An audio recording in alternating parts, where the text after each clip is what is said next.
Welcome to the Short Funk Podcast. I'm Tom Barley, and today, Siri and I are not on speaking terms. Seems to be a lot of technology coming out currently that's voice-controlled.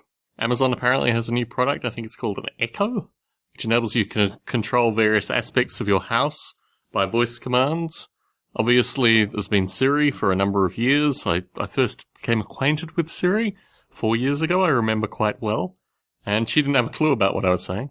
And also there's Cortana, which I think is the Microsoft version of all of this technology, and there's probably a bunch of other technologies that I just don't know the name of in this context. Unfortunately, having a unique accent, or in fact having a blended accent, a combined set of accents, means that none of these speech technologies, none of these speech recognition technologies can actually understand what I'm saying, or certainly not to a good enough level for me to actually use them.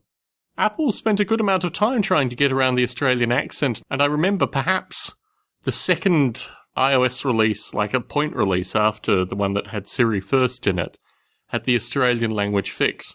But that really did nothing for me, and Siri continues not to be able to understand me. In fact, my wife gets quite amused when I try to use Siri, and in particular what comes out of Siri based on me speaking.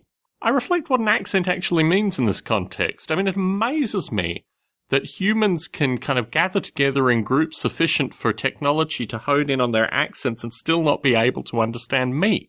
I've recently started to watch a Ukrainian, YouTube celebrity fellow, a kid by the name of Pasha Bumchik.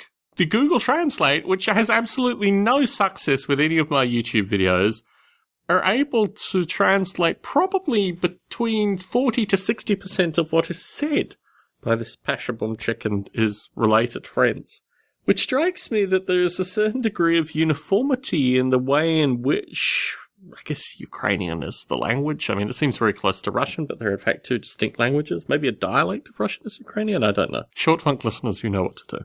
In any case, it strikes me as amazing that YouTube's translation algorithm is so good associated with Ukrainian accents, and it strikes me as very strange that within the way in which I guess people are taught to speak in the Ukraine must just be considerably more refined than the way people are taught to speak English.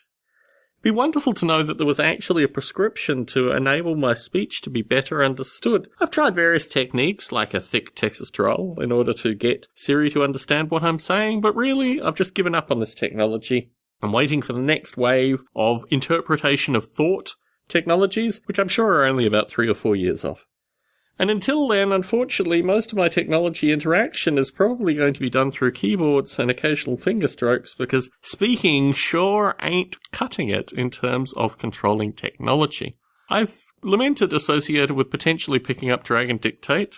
Is it worth it? Well, apparently there are better learning algorithms within Dragon Dictate, and one day, sometime in the future, when I have a second, I'll probably purchase it and try it out. I'll probably use it for Final Draft Pro, the screenwriter's word processing package, which I purchased all of, maybe 8 months ago, maybe more now, to get all those novellas into screenplays. It seemed like a good idea at the time. So maybe I will use Dragon Dictate in order to control my text through that fashion.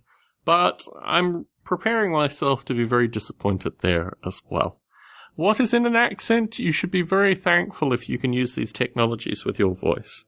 Sadly, the only technology I seem to be able to use with my voice is podcasting. Tom Barley in San Jose, signing out.